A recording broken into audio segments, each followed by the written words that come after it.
दोस्तों, आप लोगों का अपना चैनल नया जीवन में स्वागत है। आज का वीडियो कृष्ण भक्त का है।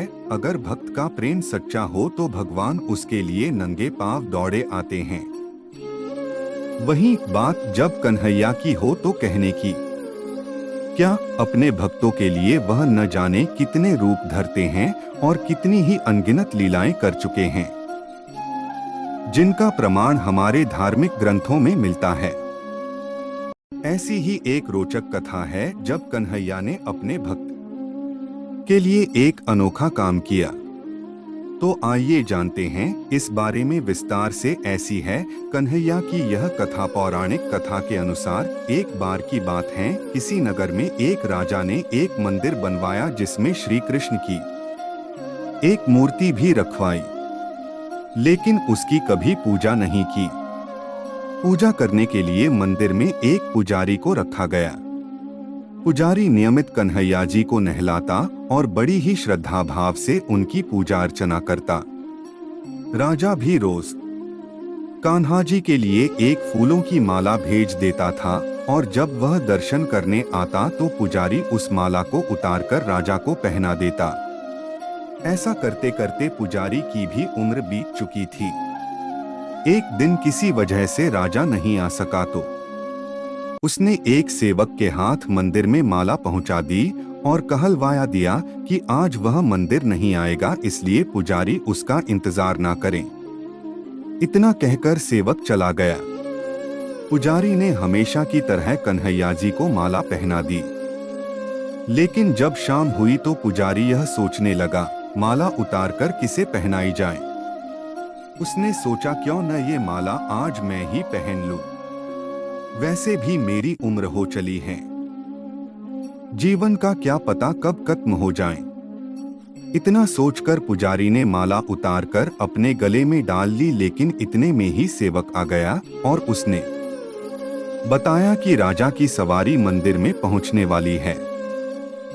तब श्री कृष्ण ने धरा ऐसा रूप। राजा की सवारी आने की बात जब पुजारी ने सुनी तो वह डर गया। उसने सोचा कि अगर राजा ने उसे देख लिया तो वह तो मरवा ही डालेंगे। अपने गले से पुजारी ने माला उतारकर वापस कन्हैया जी को पहना दी।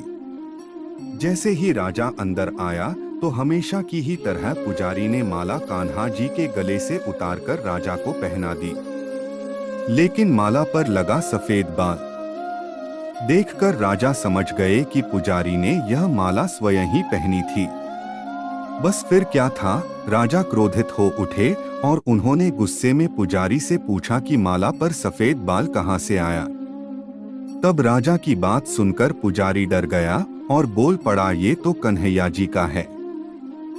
अब तो राजा और भी क्रोधित हो गए, क्योंकि कान्हा तो भगवान हैं और उनके बाल सफेद कैसे हो सकते हैं। इसीलिए राजा ने फरमान सुना डाला कि कल श्रृंगार के समय राजा खुद आएंगे और देखेंगे सच में ही कान्हा जी का सफेद बाल है या पुजारी झूठ बोल रहा है। उन्होंने कहा कि अगर पुजारी ने झूठ बोला होगा तो उसे फांसी दे दी जाएगी। राजा का फरमान सुनकर पुजारी का बुरा हाल हो गया। उसने सोचा, अब क्या करें, कहां जाए। अब तो उसका मरना तय है। तब रोते रोते वह भगवान की शरण में पहुंचा और उनसे कहा कि हे केशव, मुझसे झूठ बोलने का अपराध तो हुआ है, लेकिन हो सके तो मुझे क्षमा कर दें और राजा से रक्षा करें। पुजारी ने कहा कि हे माधव, आपकी सेवा करते करते मैं वृद्ध हो चुका हूँ। अब आप मुझे माफ कर दीजिए, ऐसी गलती दोबारा नहीं होगी। यही कहते कहते पुजारी की न जाने कब आंख लग गई और उसकी आंख तब खुली जब सुबह हो चुकी थी। उधर सुबह होते ही राजा भी आ गया और कहने लगा, आज कान्हा जी का श्रृंगार वह खुद करेगा। ऐसा कहकर जैसे ही राजा ने कान्हा जी का मुकुट उतारा तो देखा कि श्री कृष्ण के तो सारे बाल ही सफेद हैं।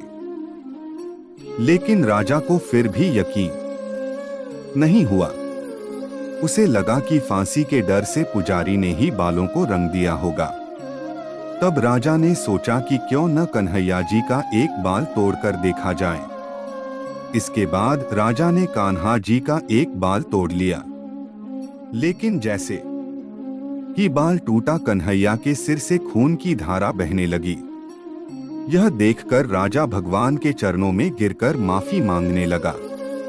तभी श्री कृष्ण की मूर्ति से आवाज आई, हे राजन, तुमने मुझे केवल मूर्ति मात्र ही समझा, इसलिए आज से मैं तुम्हारे लिए केवल मूर्ति मात्र ही रहूंगा।